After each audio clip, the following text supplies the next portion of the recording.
नमस्कार, जोहार। आप देख रहे हैं न्यूज जेएच अपडेट का न्यूज बुलेटिन। बढ़ते हैं झारखंड की आज की महत्वपूर्ण खबरों की ओर। तो आप हमारे साथ अंत तक बने रहें क्योंकि आज की हर खबर आपके लिए महत्वपूर्ण हो सकता है।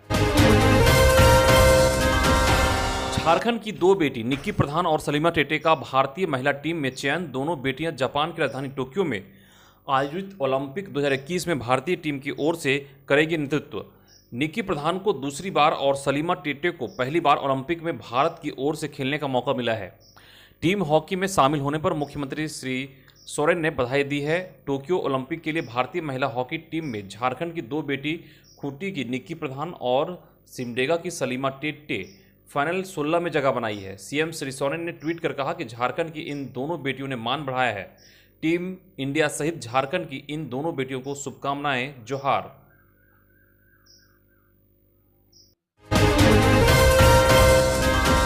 अगली खबर, ऑनलाइन फ्रॉड से निपटने को लेकर गृह मंत्रालय ने जारी किया हेल्पलाइन नंबर। धोखाधड़ी होने पर तुरंत करें शिकायत। खबर के अनुसार केंद्रीय गृह मंत्रालय ने साइबर धोखाधड़ी के कारण होने वाले वित्तीय नुकसान को रोकने के लिए राष्ट्रीय हेल्पलाइन नंबर 155260 और रिपोर्टिंग प्लेटफॉर्म का संचालन किया है। पीड़ित इंटरनेट बैंकिंग समेत ऑनलाइन फाइनेंस से संबंधित धोखाधड़ी की शिकायत इस नंबर पर दर्ज करा सकते हैं। जानकारी के मुताबिक ऑनलाइन धोखाधड़ी का शिकार होने के बाद पीड़ित को पुलिस अधिकारी द्वारा मैनेज हेल्पलाइन पर कॉल करना है। अगर फ्रॉड हुए 24 घंटे से ज़्यादा हो गए हैं तो पीड़ित को national cyber crime reporting portal पर एक औपचारिक शिकायत दर्ज करनी चाहिए। अगर फ्रॉड हुए 24 घंटे से कम हुआ है तो ऑपरेटर फॉर्म भरने के लिए अपराध का डिटेल और पीड़ित का निजी जानकारी मांगेगा। कोरोना महामारी की दूसरी लहर कम होने के बाद भारतीय रेलवे ने ट्रेनों के परिचालन में ढील देना शुरू कर दिया है। राज्यों में अब अन्य गतिविधियां भी शुरू हो गई है। इसके मद्देनजर रेलवे ने भी ज़्यादातर मार्गों में ट्रेनों का परिचालन दोबारा शुरू करने का ऐलान कर दिया है। इनमें शताब्दी, तुरंतो और कई स्पेशल ट्रेन शामिल हैं। रेल मंत्री पीयूष गोयल ने अपने एक ट्वीट में कहा कि कुछ समय में भारतीय रेलवे के ओर से अनेक ट्रेन सेवाओं का संचालन शुरू किया जा रहा है। इसके साथ ही 25 जून से गोरखपुर से बांद्रा टर्मिनस तक की ग्रीष्मकालीन विशेष ट्रेन की भी आरंभ की जा रही है। रेल मंत्री ने ट्वीट के साथ ट्रेनों की एक लिस्ट भी जारी की है जिसे 17 जून से अगले आदेश तक चलाया जाएगा। पीयूष गोयल ने जिन 25 जोड़ी ट्रेनों की लिस्ट शेयर की है उनमें शताब्दी और तुरंतो ट्रेन भी शामिल हैं।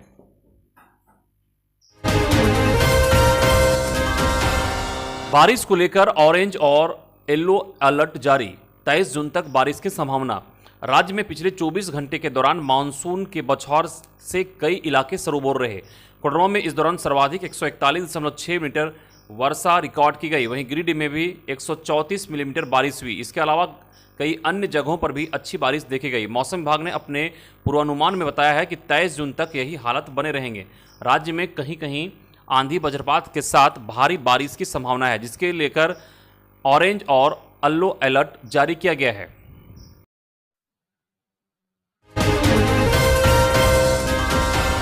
राज्य में बच्चों को तीसरी लहर से बचाने की कवायद। निमोनिया से बचाव के लिए पहली बार पीसीवी टीकाकरण शुरू। अब राज्य में 1 साल से कम आयु के बच्चों को 6 हफ्ते, 14 हफ्ते और 9 महीने पूरे होने पर दी जाएगी पीसीवी का टीका। बात करें अगली खबर की तो सीएम हेमंत के सहमति पर पदमुक्त हुए तेनूघाट विद्युत निगम लिमिटेड के प्रबंध निदेशक अरविंद कुमार सिन्हा। टीटीपीएस के जीएम अनिल कुमार शर्मा को मिला प्रभार।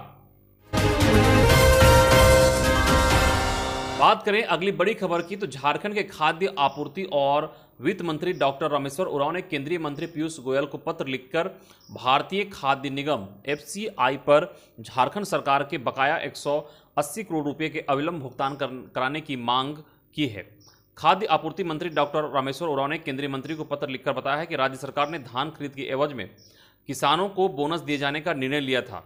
धान खरीद के लिए राज्य सरकार की नोडल एजेंसियां झारखंड राज्य खाद्य निगम की ओर से 2020-21 में 4,60,000 टन धान की खरीदी की है, जो पिछले वर्ष की तुलना में काफ़ी अधिक है। इसके एवज में राज्य सरकार को 943 करोड़ 21 लाख एमएसपी और बोनस के रूप में भुगतान करना था। इसके एवज में राज्य सरकार की ओर से 568 करोड़ 50 लाख का भुगतान कर दिया गया है। किसानों को पूर्ण भुगतान के लिए 374 करोड़ 71 लाख की आवश्यकता है, जिसमें से एफसीआई के पास बकाया 180 करोड़ है।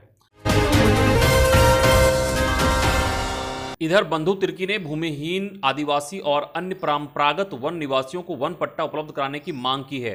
कांग्रेस विधायक बंधु तिर्की ने मुख्यमंत्री और वित्त मंत्री को पत्र लिखकर भूमिहीन आदिवासी व अन्य परंपरागत वन निवासियों को वन पट्टा उपलब्ध कराकर उन्हें संरक्षित करने की दिशा में पहल करने की मांग की है। तिर्की ने गुरुवार को अपने लिखे पत्र में कहा कि विगत 2019 के विधानसभा चुनाव के दौरान मौजूदा सरकार के प्रमुख घटक दल झामुमो और कांग्रेस ने आदिवासियों एवं अन्य परंपरागत वन निवासियों के साथ न्याय किए जाने की बात कही थी। मुख्यमंत्री द्वारा घोषणा किया गया था कि सरकार के प्रथम वर्षगांठ में 20,000 व्यक्तिगत और 2,000 सामुदायिक वन पट्टों की सौगात वन आश्रितों समुदाय को दी जाएगी, लेकिन अब तक राज्य में 2,000 व्यक्तिगत पट्टे और लगभग 800 सामुदायिक पट्टे ही दिए गए हैं। जो पट्टे दिए गए हैं उनमें जमीन का रकबा इतना नहीं कि खेती बाड़ी कर इससे आजीविका सुनिश्चित कर सके। बात करें अगली बड़ी खबर की तो पारा शिक्षकों के चयन की वैधता की जांच को लेकर बैठक। खबर के अनुसार मेदिनीनगर जिले के नौडिहा एवं छतरपुर प्रखंड के 436 पारा शिक्षकों के चयन की वैधता की जांच को लेकर बुधवार को आयुक्त जटाशंकर चौधरी की अध्यक्षता में उनके कार्यालय कक्ष में बैठक आयोजित की गई। बैठक में पारा शिक्षकों जिन्हें उप विकास आयुक्त की अध्यक्षता वाली जांच समिति द्वारा चयन को अवैध प्रतिवेदित किया गया है, इस संबंध में इनके चयन प्रक्रिया वैधता की जांच सहित अन्य बिंदुओं पर चर्चा करते हुए समीक्षा की गई। आयुक्त ने कहा कि विद्यालयों में पारा शिक्षकों के कितने पद स्वीकृत हैं और कितने कार्यरत हैं, इसकी विवरणी भी तैयार करें। उन्होंने शिक्षण कार्य छोड़ देने, सेवानिवृत्त होने, मृत्यु हुए पारा शिक्षकों की विवरणी को भी तैयार करने का निर्देश जारी किया है। अगली खबर, राज्यपाल से मिले लातेहार के टाना भगत, मालिकाना अधिकार दिलाने की मांग की। अखिल भारतीय टाना भगत कमेटी के नेतृत्व में जिले के टाना भक्तों ने रांची में राज्यपाल द्रौपदी मुर्मू को एक ज्ञापन सौंपकर टाना भक्तों के छोटानागपुर में मालिकाना अधिकार दिलाने की मांग की है। साथ ही सरकार के पास टाना भक्तों का बकाया 37 खरब 24 अरब रुपये भी दिलाने की मांग की है। राज्यपाल को दिए आवेदन में कहा गया है कि टाना भक्तों को छोटानागपुर का स्वामित्व सौंपा गया था। राज्य के उरांव, खड़िया, मुंडा आदिवासी टाना भगत महासभा का सभापति 1895 के अनुसार टाना भक्तों ने टाना एक्ट 1914 में महात्मा गांधी के असहयोग आंदोलन में भी भाग लिया था। इधर हाईकोर्ट ने कोरोना संक्रमित शवों के अंतिम संस्कार को लेकर अपने ही गाइड का पालन नहीं करने का आरोप राज्य सरकार पर लगाई है। हाईकोर्ट ने कोरोना संक्रमित शव के अंतिम संस्कार उनके धर्म व रीति रिवाज के अनुसार करने व परिजनों को उसमें शामिल करने को लेकर दायर जनहित याचिका पर सुनवाई की। Chief justice doctor Ravi Ranjan व जस्टिस सुजीत नारायण प्रसाद की खंडपीठ ने वीडियो कॉन्फ्रेंसिंग के माध्यम से इस मामले की सुनवाई करते हुए राज्य सरकार को गाइडलाइन का अक्षरशः अनुपालन करने का निर्देश दिया। खंडपीठ ने मौखिक रूप से कहा कि जब सरकार की गाइडलाइन में ही 100 के परिजनों को सौंपने की बात कही गई है तो उसका पालन क्यों नहीं हो रहा है। खंडपीठ ने कहा कि राज्य सरकार की गाइडलाइन में ही संक्रमित 100 परिजनों को सौंपने की बात की गई है, इसलिए उस गाइडलाइन का अनुपालन करना सुनिश्चित की जाए। रांची में कांची नदी से बालू के अवैध उत्खनन और भंडारण पर प्रशासन की बड़ी कार्रवाई, 1500 ट्रक बालू जब्त। रांची जिले के सोनहातू क्षेत्र के कांची नदी के समीप हारिन एडम हातू सोमाडी घाट से बालू का अवैध उत्खनन कर बड़ी मात्रा में भंडारण किया गया है। इसकी सूचना मिलते ही बुंडू अनुमंडलीय पुलिस पदाधिकारी अजय कुमार, सीओ प्यारेलाल तथा थाना प्रभारी मुकेश हेम्ब्रम की गठित टीम ने त्वरित कार्रवाई करते हुए 1500 ट्रक अवैध बालू को जब्त किया। वहीं कांची नदी के हारिन घाट से अवैध उत्खनन कर भंडारण करने वाले रीड़ा महतो का 100 हवै, जितेंद्र महतो का 150, गंगाधर महतो का 150, अमर महतो का 150, विश्वेश्वर महतो का 525, जितराय महतो का 50 हैवा, एडम हाथू से मुरलीधर कुशवाहा का 60, सोमा डी से राधेश्याम महतो का 200, शंकर साहू का 50, कृष्णा साहू व किशन साहू का 50-50 हैवा अवैध बालू भंडारण को जब्त कर इनके विरुद्ध प्राथमिकी दर्ज की गई है।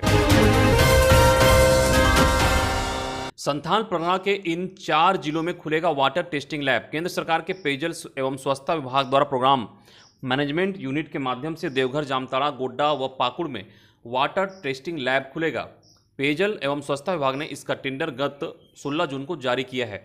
वाटर टेस्टिंग लैब खुल जाने से जिले भर में सप्लाई वाटर, मिनरल वाटर समेत हर तरह के जल की जांच की व्यवस्था हो जाएगी। साथ ही जिले के किस इलाके में जल में किस तरह का दोष है, इसकी जांच लैब के माध्यम से होगी। इस संबंध में गोड्डा सांसद डॉक्टर निशिकांत दुबे ने कहा कि पानी की वजह से कैंसर समेत पेट की कई बीमारियां होती हैं। शुद्ध पानी सभी के लिए बेहद आवश्यक है। आप किस तरह का पानी पी रहे हैं, इसकी जांच होनी चाहिए।